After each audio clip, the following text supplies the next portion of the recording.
Hello tout le monde, j'espère que vous allez bien et aujourd'hui on se retrouve pour le 3e épisode de ma série sur mes pires jobs dans le luxe. Je pense que vous en doutez, j'ai une série sur les pires caprices que j'ai vus en boutique de luxe qui se focus sur mes anecdotes quand je travaillais en tant que conseillère de vente dans le luxe. Mais dans la série mes pires jobs dans le luxe, je vous raconte surtout ce qui se passe en back office, les coulisses, parce que sachez que aussi en back office il y a énormément de petites choses croustillantes et d'anecdotes assez bizarres, insolites, marrantes, etc. Du coup si ça vous intéresse, je vous laisse avec la suite de la vidéo. Avant de commencer la vidéo les amis, je voulais vous reparler rapidement de WizBeMoney. Je sais pas si vous vous rappelez mais je vous en avais déjà parlé. WizBeMoney c'est un simulateur d'aide, il suffit que tu répondes à quelques questions en 5 minutes chrono et il va te trouver gratuitement toutes les aides dont tu peux bénéficier. À savoir qu'il y a plus de 400 aides nationales et régionales sur WizBeMoney, tu vas même trouver les aides locales près de chez toi. WizBeMoney c'est vraiment pour tous les jeunes et à chaque situation tu vas trouver une aide qui te correspond. Il y a même des aides qu'on soupçonnerait pas du tout, par exemple il existe une aide financière pour les personnes qui ont eu une mention au bac ou des aides pour changer de région et même des aides au financement du permis. Je précise que la simulation elle est évidemment gratuite et les données sont sécurisées. Pour que ce soit plus imagé, je vais te montrer comment ça fonctionne. Alors moi je suis plus étudiante, du coup j'ai pris la situation de ma soeur comme elle est étudiante pour voir le montant des aides qu'elle pourrait avoir. Pour remplir le questionnaire c'est ultra simple, ça va te prendre même pas 5 minutes chrono et tu vas répondre à des questions vraiment pas compliquées, style quelle est ta nationalité, où tu habites, est-ce que tu es en formation initiale, est-ce que tu es en alternance, est-ce que tu comptes partir à l'étranger, est-ce que tu veux passer ton permis, et ça je trouve ça hyper intéressant. Une fois que tu as fini la simulation, tu vas arriver sur une page descriptive qui va te donner le montant total de tes aides. Dans le cas de ma soeur c'était 7611 €, c'est complètement fou. J'ai vu du coup qu'elle avait droit à une bourse du Crous à hauteur de 574 €, mais aussi qu'elle avait une aide au permis à hauteur de 1300 €, ça c'est complètement fou. Elle a aussi droit à une bourse de mobilité Île-de-France d'un montant de 525 € et aussi une aide pour le départ en vacances des 18-25 ans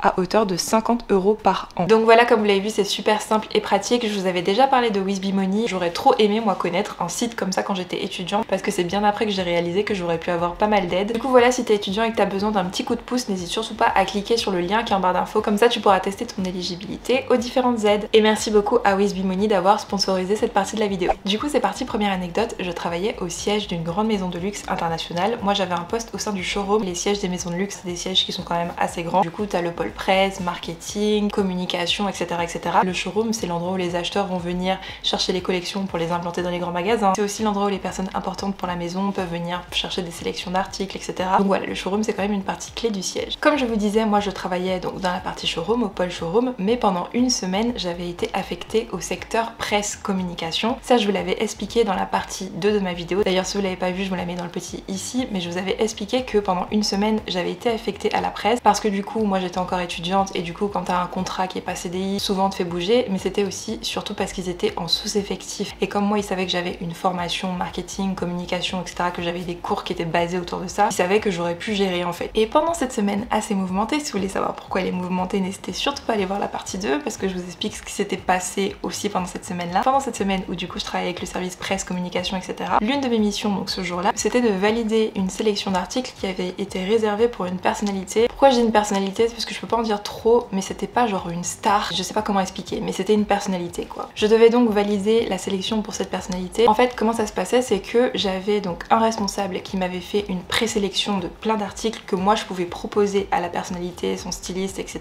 J'étais pas du tout en contact avec la personnalité, c'était surtout avec son styliste en fait. Et du coup, moi ensuite je devais voir avec le styliste quelle pièce il voulait sélectionner parmi la présélection. Je vous donne énormément de détails, soyez très attentifs parce que c'est super important. Je vais vous donner un petit peu plus de détails sur cette fameuse présélection par le responsable parce que c'est hyper important pour la suite. Vous verrez en fait comment ça s'est passé, c'est que tout s'est passé à l'oral. J'avais eu vraiment rien de digital. En fait en gros on s'était donné rendez-vous 1 heure dans la journée, j'étais allée dans son bureau et en gros elle m'avait montré sur l'ordinateur en gros ça tu peux choisir ça, ça tu peux choisir ça, ça tu peux choisir ça. C'était fait très dans le rush et moi du coup j'avais mon ordi et du coup je notais vraiment tout hyper attentivement. En général ce qui se passe c'est quand on voit un document tu sais quoi sélectionner et là c'était vraiment un petit peu à l'arrache. Moi j'avais dû taper sur mon ordinateur et comme je vous ai dit on était en sous-effectif, en gros la meuf elle avait pas le temps pour moi quoi, donc moi j'avais bien tout noté soigneusement et du coup je savais exactement quels articles je pouvais choisir, je sais exactement qu'est-ce que je peux proposer au client en gros, au styliste de la personnalité. Aussi autre détail c'est que la responsable qui avait fait la présélection c'était pas genre la big boss, c'était une responsable parmi les personnes qui sont showroom. Dans cette partie là les amis soyez pas choqués si je parle un petit peu moins fort parce que je viens de réveiller mon copain, il est un petit peu tard au moment où je tourne, mais du coup je vais quand même continuer, ça fera une petite session un petit peu ASMR, du coup on va continuer. Là du coup parmi les articles qui avaient été présélectionnés, il y avait des essayages qui avaient été faits avant, donc du coup ça a été plus simple, ça a pu être validé par mail en fait. Donc en gros ce qui se passe c'est que tu fais un petit mail au styliste, tu envoies la petite liste présélectionnée, j'envoie le petit mail comme elle m'avait dit, je la mets en copie et bam c'est fini, je passe à autre chose. Un peu plus tard dans la journée je reçois du coup une réponse du styliste avec toutes les articles qui sont sélectionnés et eux du coup ils prennent rendez-vous avec les personnes du showroom qui s'occupent des essayages etc. Et si tout est bon, le styliste et la personnalité ils repartent avec les vêtements et ils les portent pendant la cérémonie et ensuite ils les ramènent. C'est comme ça que ça se passe en général, ce sont des prêts de vêtements. Du coup le jour où l'équipe devait recevoir la personnalité avec le styliste, ce jour-là moi j'étais off et du coup c'était une équipe différente que l'équipe de la responsable qui avait fait la présélection. Donc s'il n'y a pas de communication entre les deux, forcément il peut y avoir des petits cafouillages. Je reviens au travail du coup le surlendemain, tout se passe normalement, je vois du coup la responsable en question, c'était pas ma responsable directe mais je vois la responsable du coup qui s'était occupée de m'envoyer la présélection. Au cours de la journée je reçois un email qui valide bien en fait toutes les pièces qui sont sorties du showroom. Donc le mail il m'a envoyé à moi et elle était en copie. Et là peut-être à peine 3 minutes après avoir reçu cet email, j'ai donc la responsable qui avait fait la présélection qui déboule dans mon bureau mais en mode en furie. Elle arrive avec 2 autres personnes, je crois que c'était son assistante et une autre personne qui travaille avec elle. Elle commence à s'énerver, moi je me dis oh, qu'est-ce que j'ai fait et tout. Et elle commence à m'engueuler, elle me dit mais quelle présélection vous avez faite et tout, je comprends pas, c'est pas du tout ce que je vous ai envoyé. Vous avez fait sortir la nouvelle collection du showroom, elle est même pas encore sortie et ce sont des pièces qui peuvent surtout pas être photographiées. Sur le coup je me dis oh, je deviens livide, je me dis mais quelle erreur j'ai fait et tout. Et du coup je lui montre et à côté d'elle, faut savoir du coup qu'il y avait 2 autres personnes, on n'était pas que seuls dans le bureau. Je lui montre donc les pièces et je lui dis mais c'est exactement ce que vous m'avez dit. Et là elle jette à peine un coup d'œil sur ce que j'avais sur mon ordinateur, elle me dit non non non non vous êtes trompé, il y a une erreur etc, c'est pas bon. Comment j'aurais eu les références de ces pièces? D'où je les sors les références? C'est forcément elle qui me les a données. Vu mes fonctions c'est sûr que j'aurais pas du tout eu accès à une nouvelle collection qui vient de sortir comme ça, enfin c'était n'importe quoi. Parce que sincèrement j'étais tellement à cheval sur ce que je faisais, sur mes missions dans ce taf là, que je pense qu'il y avait très peu de chances que je me trompe, surtout un truc aussi gros. Je vous jure sur ma vie les amis que je suis sûre jusqu'à maintenant que je n'avais fait aucune erreur. Je pense sincèrement que c'est elle qui s'est trompée dans son fichier parce que ça avait été fait super à la va-vite. En gros elle a dû se tromper, sûrement elle venait de les recevoir et quand elle a fait la liste à l'oral elle a dû se tromper et comme il n'y avait pas de trace écrite puisque ça n'avait pas été fait par mail, elle m'a tout mis sur le dos et je me suis fait incendier. Et oui, je précise évidemment que j'ai dû récupérer les pièces, faire l'échange avant qu'elles soient portées. Autre anecdote, bon ça c'est pas forcément lié à l'environnement de travail mais je me suis dit il faut que je vous raconte ça parce que c'était un truc de ouf. Toujours dans ce même showroom où je travaillais, comme je vous avais expliqué dans la partie 2, pendant la Fashion Week en fait on reçoit des acheteurs qui eux vont analyser un peu tout ce qu'on a dans le showroom, ils vont choisir les pièces qu'ils préfèrent et ensuite ils vont les implanter en grand magasin, que ce soit en France mais on a aussi des acheteurs d'autres pays etc. Forcément pour qu'ils puissent visualiser les pièces portées, la plupart du temps il y a aussi des mannequins cabines qui sont présentes. Ce sont des mannequins qui sont présentes sur le showroom pour pouvoir montrer les vêtements portés en fait. La plupart du temps c'est des modèles différents donc du coup ça fait énormément de va-et-vient dans le showroom. Et en fait un jour pendant la Fashion Week on avait énormément de monde au showroom, mais quand je vous dis énormément, des fois vraiment ça devient bondé. Et en fait dans mon souvenir, parce que ça remonte, mais j'avais une collègue qui m'avait dit qu'il y avait un mannequin cabine qu'elle avait jamais vu et qu'elle trouvait quand même assez bizarre. Mais bon je sais que quand t'es mannequin comme ça c'est un peu stressant tu vois, ça peut être stressant la journée pour elle, donc je me suis dit rien de bizarre quoi. Je vous le dis, la plupart du temps les sièges des maisons de luxe c'est hyper sécurisé, t'as des caméras partout, souvent il y a des portiques aussi donc tu sonnes si t'as quelque chose sur toi etc. Tout simplement parce qu'il y a énormément de gens qui travaillent pour ces maisons et aussi pour prévenir forcément les vols parce que tu es face à des pièces qui valent des milliers d'euros tout le temps. Des fois tu te retrouves seul dans une pièce avec des dizaines de sacs qui ont une valeur inestimable. La plupart du temps les produits n'ont pas d'antivol puisqu'ils ne sont pas en boutique. Je me rappelle même d'une pièce où quand tu marchais t'avais la caméra qui te suivait comme dans Secret Story. On le voyait des fois nous quand on était assis, on voyait la caméra qui bougeait, qui suivait tout ce qu'on faisait, donc c'est super sécurisé. Mais ça,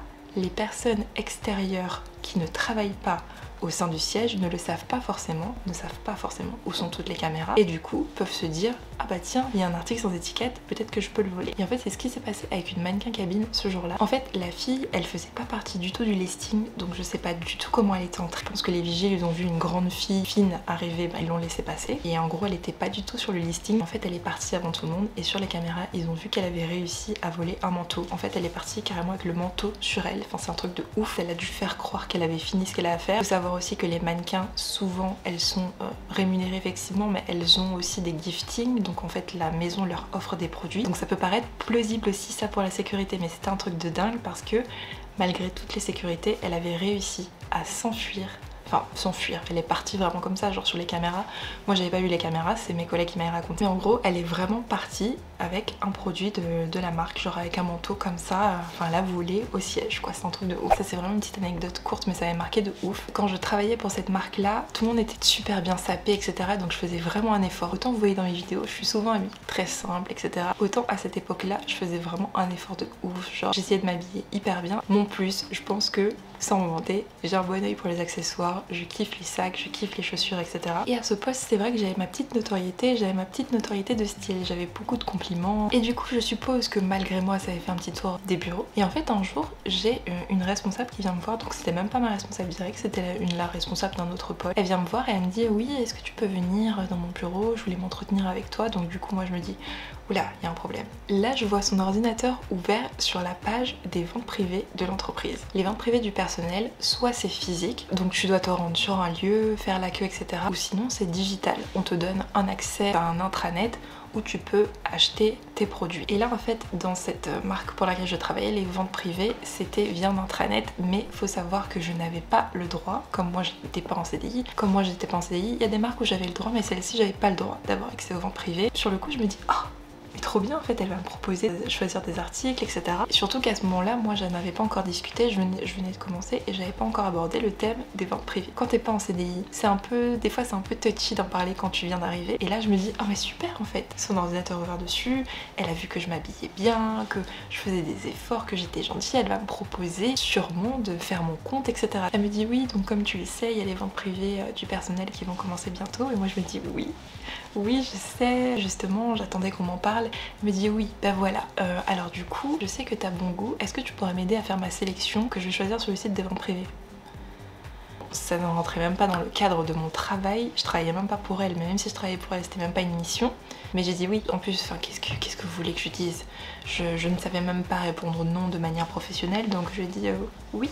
Cette dame là, elle me demandait à chaque fois qu'il y a les ventes privées du personnel de lui faire sa sélection et elle ne m'a jamais, mais au grand jamais, proposé de me prendre un article etc. Elle n'a jamais proposé de me passer sa réduction. Parce que quand je vous dis proposer de prendre un article, c'est pas elle m'achète quelque chose, hein, c'est je lui donne les sous et elle prend l'article avec sa promotion pour moi. Ça aurait été même le minimum, même une ceinture, un porte-clés, rien. J'avais donc une responsable à l'endroit où je travaillais qui me faisait faire sa sélection pour les ventes privées sans jamais rien me proposer. Une autre anecdote, bon quand j'y repense, ça c'est quand même assez marrant avec le recul, même si sur le coup j'ai pété un câble, genre ils m'ont rendu folle. Alors ça c'est quand je travaillais en recrutement. Comme je vous ai dit dans la partie 2, j'ai déjà travaillé en recrutement, je travaillais pour plusieurs cabinets de recrutement qui s'occupaient justement de faire le recrutement pour des grandes maisons de luxe. Et une de mes missions c'était de placer donc des CDD ou des intérimaires pour les grands magasins parisiens le week-end. J'avais une liste de candidats que j'appelais souvent etc.